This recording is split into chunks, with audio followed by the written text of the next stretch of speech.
Bienvenidos a la explicación de la guía número 5 de biología. En este momento o en esta ocasión vamos a hablar sobre nociones de ecología, o sea que la guía está relacionada específicamente con la importante función de la ecología. Bueno, empezamos con la guía, tenemos unos aprendizajes a desarrollar, tenemos unos resultados esperados y tenemos unas actividades para desarrollar. Tengan en cuenta lo que se espera es que las actividades se resuelvan en el cuaderno, ¿sí? Que se apunten el título, la pregunta y la respuesta. Esto es importante. Realmente sé que tienen la guía para fundamentar, ya sea virtual o en físico, y lo que necesitamos es que empiecen como a desarrollar ciertas competencias, ¿no? Específicamente en ecología para biología. Entonces tenemos que esas actividades se van a resolver en el cuaderno. Observemos acá, miren, en el cuaderno únicamente se apunta el título, la pregunta, ¿sí? Deben escribir pregunta y respuesta, no solo respuesta, y de forma organizada tener buena presentación, redacción y de ser posible también buena ortografía. Bueno, la lectura inicia con los ecosistemas. ¿Qué es un ecosistema? ¿Qué es una estructura? Vamos a empezar diciendo que un ecosistema responde a esa necesidad biológica que tenemos todos los seres vivos de estar ocupando un lugar en determinado espacio, en determinadas condiciones. Y para eso necesitamos fundamentar algo que se llama un ecosistema. En ese ecosistema o sistema ecológico o sistema viviente tenemos varias organizaciones y en esas organizaciones hay algunos puntos que se pueden destacar y que son tremendamente importantes y relevantes, ¿no? Empezamos diciendo que tenemos dos factores que son relevantes, vamos a encerrarlos acá. Tenemos los seres bióticos que responden a los factores bióticos, ¿sí? Y ahí tenemos a todos los seres vivos, o sea que todo lo que me diga que es un factor biótico es un factor viviente, es decir, es un ser viviente. Y tenemos también unos que se llaman los factores abióticos, que son los medios físicos. Aquí lo tenemos, factores abióticos, y el medio que tienen es un medio físico. Para nuestro caso vamos a encontrar una tablita y en la tablita lo único que tenemos que escribir es cuáles son los factores bióticos. Pues ya sabemos que los factores bióticos son todos aquellos seres vivientes que se encuentran en determinado lugar y espacio. Y los factores abióticos son los medios físicos que se encuentran coexistiendo y haciendo posible que esos seres vivos o seres vivientes puedan desarrollar diferentes características en un lugar terminado. Vamos a mirar los factores bióticos en un ecosistema. Recuerden que cuando hablamos de ecosistema hablamos de un sistema vivo completamente, un sistema biológico, un sistema funcional. Y en todo sistema funcional pues se necesitan funciones. Y en esas funciones se necesitan organizaciones y en esas organizaciones aparecen ciertas características que son relevantes. La primera que aparecen son los individuos, luego aparecen las poblaciones y finalmente aparecen las comunidades. Vamos a explicar cada uno de ellos de una manera un poquito más detenida. Vamos a empezar con individuo. Pensemos en individuo como lo siguiente. Vamos a encerrarlo acá. Para ser individuo se necesita ser un ser vivo, ¿sí? Vivir en un ecosistema. Recuerden que hay diferentes clases de ecosistema. O sea que se puede argumentar que cada individuo habita un determinado ecosistema y debe tener características que lo hacen particularmente diferente, ¿no? Pensemos en nosotros. Nosotros vivimos en un ecosistema, nuestro ecosistema grande sería en este caso Anapoima, ¿cierto? Un municipio muy bonito. Y en este municipio hay diferentes personas, ¿no? Diferentes seres humanos y cada ser humano es completamente diferente al otro, ¿no? Si nosotros nos miramos, pues somos diferentes a mi hermano o a mi hermana o a mi tía o mi prima o a cualquier persona que esté cercana, ¿no? Y esa diferencia nos hace o nos convierte en algo que llamamos individuos. Somos individuos porque somos particularmente diferentes, tenemos características diferentes a las de otros y eso nos hace particularmente individuos. Si pensamos en un animal, pensemos en un gato, ¿cierto? Hay, a pesar de que existen una gran variedad de gatos, pues todos los gatos no son iguales. Cada gato es particular en su esencia y a eso se le llama individuo. Si pensamos aquí en la lectura tenemos el caso del mango Tommy. Un mango Tommy aparentemente es igual a los demás, pero si empezamos a mirar sus características, su olor, su forma, su color, su textura, encontramos que es completamente particular y a eso le llamamos individuo. Los individuos no pueden estar solos. Si pensemos en el siguiente ejemplo, vamos a suponer que cada puntico que yo hago acá va a ser un individuo. Entonces aquí tengo un individuo, aquí tengo un individuo y aquí tengo un individuo. Si nosotros hablamos de algo que se llama ecosistema, el ecosistema es algo más grande, es algo enorme, ¿no? Es un sistema ecológico funcional. Es un sistema ecológico funcional. pues el individuo no puede estar solo. El individuo tiene que estar con otros individuos. Cuando está con otros individuos y esos individuos son iguales o similares en características biológicas, en características físicas, pues yo digo que eso se llama población. Y entonces hablo de que dentro de ese ecosistema, dentro de ese sistema vital, dentro de ese sistema viviente, yo tengo o estructuro algo que se llama una población. O sea que aquí, eso que voy a fundamentar o que voy a estructurar se llama población. Y una característica de la población es que se fundamenta a partir de individuos que comparten características físicas, fisiológicas y anatómicas que los hace formar algo que se llama una población. Y para mi caso, ahí forma una población. Entonces, una población es un conjunto de individuos de la misma especie, viven en un mismo área y comparten características en común. O sea, aquí ya tenemos una población. Aquí tenemos ahí algunos ejemplos: los mangles rojos, los manglares del Pacífico, los delfines del Nuki, los zancudos de un charco, ¿cierto? Los zancudos que salen en una poima en la tarde, todos esos son ejemplos de lo que es una población. Ya tenemos dos conceptos: individuo, particularmente diferente; población, conjunto de individuos que tienen características fisiológicas similares. Y ellos están en algo que se llama una comunidad. Volvamos otra vez a nuestro círculo. Vamos a hacer un círculo grande. Ese círculo grande que está acá va a ser mi ecosistema. En ese ecosistema vamos a hacer unos círculos pequeños para el individuo. Ahí tengo un individuo, aquí tengo otro individuo, aquí tengo un individuo. Listo, el individuo no puede vivir o no puede estar solo. Necesita fundamentar ciertas características para que pueda vivir en comunidad. Como necesita ciertas características, aquí tengo mi ecosistema, lo hago más pequeño. Aquí tengo mi individuo.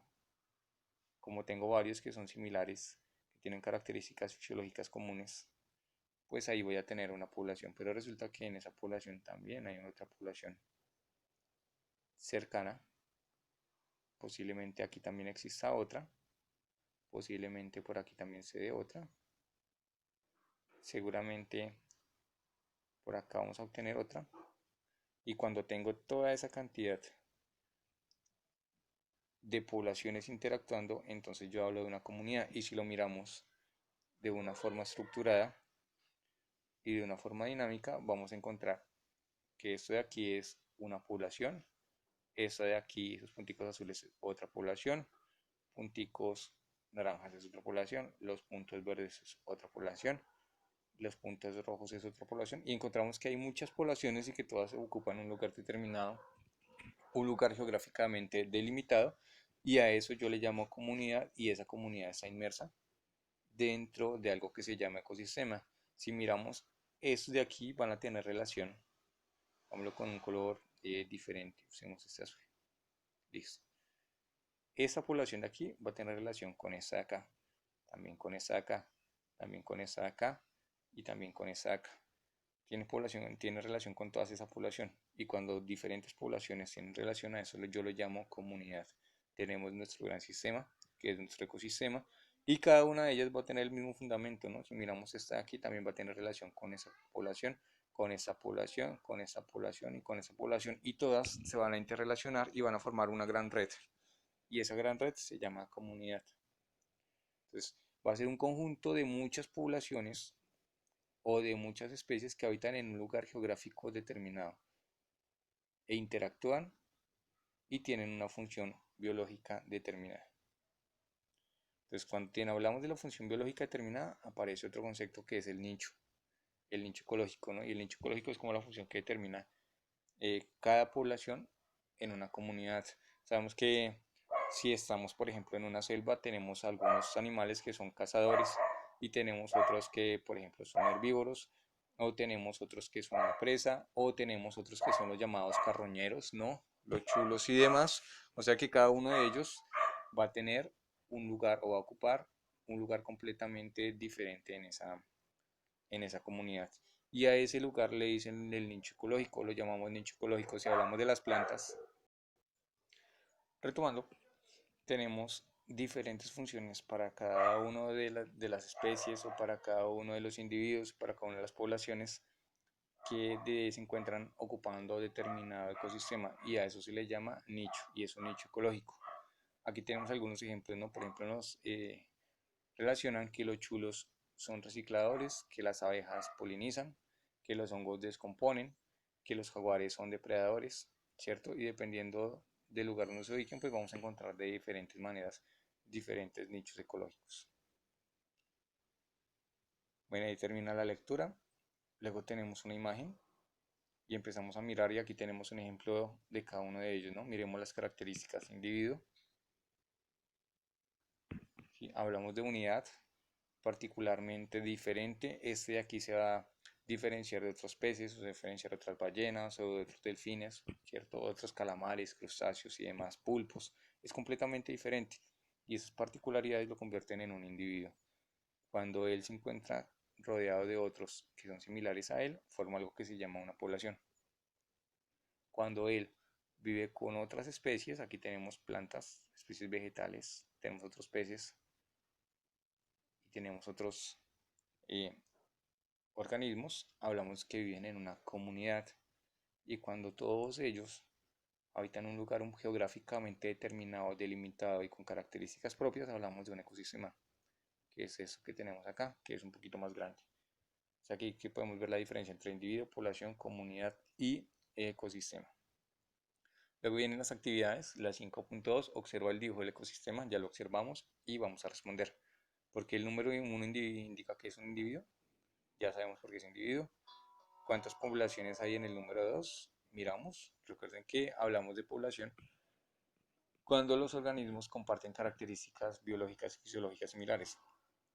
Para nuestro caso en el número 2, observamos y todos son similares, o sea que ya ahí ya tenemos la respuesta. Porque el número 3 indica que es una comunidad, ya lo explicamos. En el dibujo del ecosistema acuático, ¿cuántas poblaciones de animales hay? Recuerden que hablamos de ecosistema. Y cuando hablamos de poblaciones animales, tenemos que pensar que, por ejemplo, la mariposa que está aquí representa a todas las mariposas, el pájaro que está aquí representa a todos los pájaros, el árbol que está aquí representa a muchos árboles, ¿no? Entonces hay que ir mirando cada uno de ellos e ir explicando. En el dibujo del ecosistema acuático, ¿cuántas poblaciones de plantas hay? Miramos el dibujo, miramos la población de plantas y respondemos lo que consideremos. Y en todo el dibujo, ¿cuáles son los factores bióticos presentes? Recordemos que los factores bióticos son los factores vivientes o los seres vivos. Entonces miramos aquí los seres vivos que encontremos en nuestro dibujo y con eso podemos responder. Ahora vamos a hablar de factores abióticos de un ecosistema. Factores abióticos. Bueno, aquí hablamos de los factores abióticos y se empieza a hacer una pequeña definición, una delimitación de qué es un factor abiótico. Los factores abióticos son elementos del ambiente inertes pero que favorecen la vida, ¿no? O sea, que son importantes para la vida. O sea, que no puedo decir que cualquier ser inerte es un factor abiótico, ¿no? Si yo miro, por ejemplo, un puesto o una reja o una puerta, pues ellos son seres inertes, ¿no? Pero no se pueden considerar abióticos porque no son relevantes para la vida. O sea, no determinan una característica que permita que la vida se siga desarrollando. Entonces, para ser factor abiótico tiene que ser inerte, pero también ser determinante para que la vida se desarrolle. ¿Sí? Tiene que contribuir en ese desarrollo biológico del ecosistema. Aquí tenemos algunos ejemplos. La luz solar. Sin la luz solar, pues las plantas no pueden hacer fotosíntesis, nosotros no podemos sintetizar vitaminas D y K, ¿cierto? O sea que es determinante. La luz solar es determinante. Eh, la luz solar también es para aquellos animales, algunos animales son nocturnos, otros son diurnos, entonces favorece ese cambio entre los nocturnos y los diurnos. El agua, sabemos que nosotros en agua no podemos sobrevivir más de 3 días, ¿cierto? Sabemos que el agua constituye cerca del 70% de nuestro cuerpo y en los animales sucede de igual manera. Sin agua no pueden sobrevivir. El aire, nosotros del aire respiramos algo que se llama oxígeno y ese oxígeno nos permite hacer el proceso de inhalación-exhalación en nuestros pulmones, ¿cierto? Renovar nuestras células y demás, entonces el aire es importante porque contiene oxígeno. En el aire también están los vientos y también hace posible que se lleven las nubes y que se produzca el ciclo hídrico y que llevan en unas zonas y en otras no, o sea que el aire es tremendamente importante. Tenemos también el suelo, en el suelo tenemos los nutrientes de lo que nos alimentamos, recordemos que en la pirámide de energía, no sé si la recuerden, esa pirámide de energía, lo primero que tenemos aquí son los herbívoros. Y los herbívoros se alimentan del suelo, o sea que necesitamos el suelo para que exista o se den las cadenas tróficas o las redes alimentarias. El clima determina dónde vivimos y cómo vivimos, ¿no? Algunos lugares tienen estaciones, otros no, entonces el clima es determinante dependiendo del lugar en el cual nos encontremos. La proximidad al mar, ¿sí? Eso determina nuestro ritmo de vida. Pues si estamos cerca del mar, nos alimentamos seguramente de productos marinos. Si estamos muy lejos del mar, ¿cierto? Pues nos vamos a alimentar seguramente de otras cosas. Eso hace que se produzca la diversidad de alimentos. Recuerden que hay una relación directa entre la altitud y los alimentos que se dan, ¿no? Entonces en esa relación directa es importante, ¿no? Por aquí tenemos el nivel del mar, las olitas del mar. Listo, por aquí van los 1000 metros, 2000 metros, 3000 metros y 4000 metros de altura, que eso también determina qué tipo de alimentos se van cultivando. O sea que cada uno de ellos se pueden llamar factores abióticos porque son determinantes para la vida, que hacen una definición y una descripción un poco más significativa de cada uno de ellos. Tenemos elementos del clima, temperatura, y se explica qué es temperatura, ¿sí? Intensidad de calor, qué es precipitación, pues el agua que cae o la cantidad de agua que cae, presión atmosférica, el peso que ejercen las capas de gases sobre nosotros, el viento y humedad. Se explica qué es altitud y se hace la relación sobre algo que se conoce como MSNM, metros, M, metros sobre el nivel del mar, ¿no? Volvemos a nuestro dibujo. Aquí lo voy a hacer rápidamente. Tenemos aquí el mar y aquí empiezan a subir los diferentes pisos térmicos, ¿no? Entonces, entre más alto yo digo decir, está, por ejemplo, a 700 metros, está a 1000 metros, está a 2000 metros sobre el nivel del mar. Entre más alto esté, pues obviamente más alejado del mar se encontrará.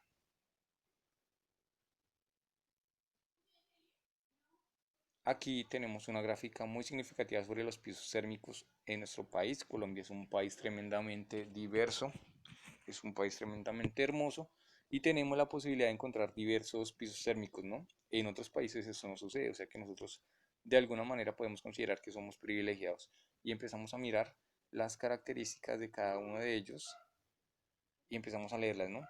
Nieves perpetuas, observemos, en lo más alto de las montañas tiene que estar arriba de 4500 metros sobre el nivel del mar y observemos la temperatura. O sea que una relación directa.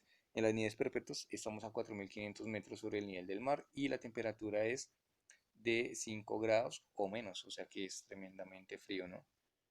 Miramos la siguiente, el páramo, también Colombia tiene páramos entre los 3000 y 4500 metros y la temperatura está entre los 5 y los 12 grados centígrados, o sea que está muy frío también. Luego seguimos observando, tenemos aquí frío entre 2000 y 3000 metros y la temperatura está entre los 12 y 17 grados Celsius.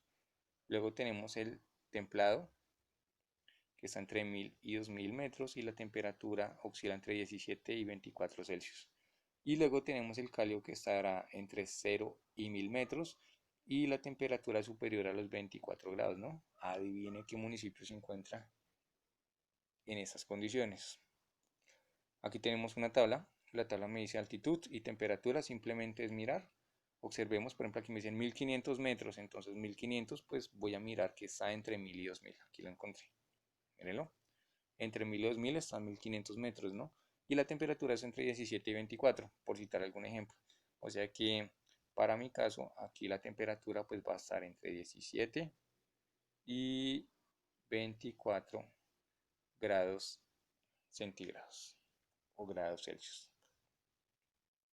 ¿En qué piso térmico se encuentra el municipio de Anapoima? Creo que ya podemos resolver esto.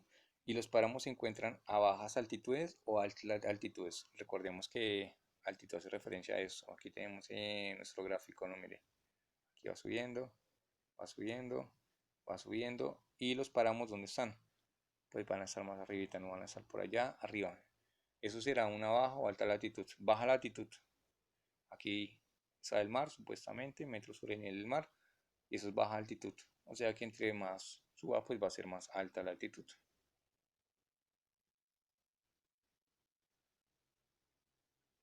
Aquí tenemos nuestra última actividad. Coloree amarillo únicamente las oraciones que son verdaderas y de rojo las que son falsas, ¿no? Entonces podemos empezar a pensar, ¿el colegio y la escuela son ecosistemas?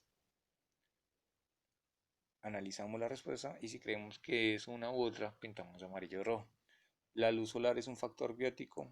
Miremos la luz solar, no habíamos dicho que la luz solar era un factor abiótico. Entonces en cada una de ellas pues vamos a ir mirando las determinadas características. Y ahí terminaríamos nuestra guía número 5.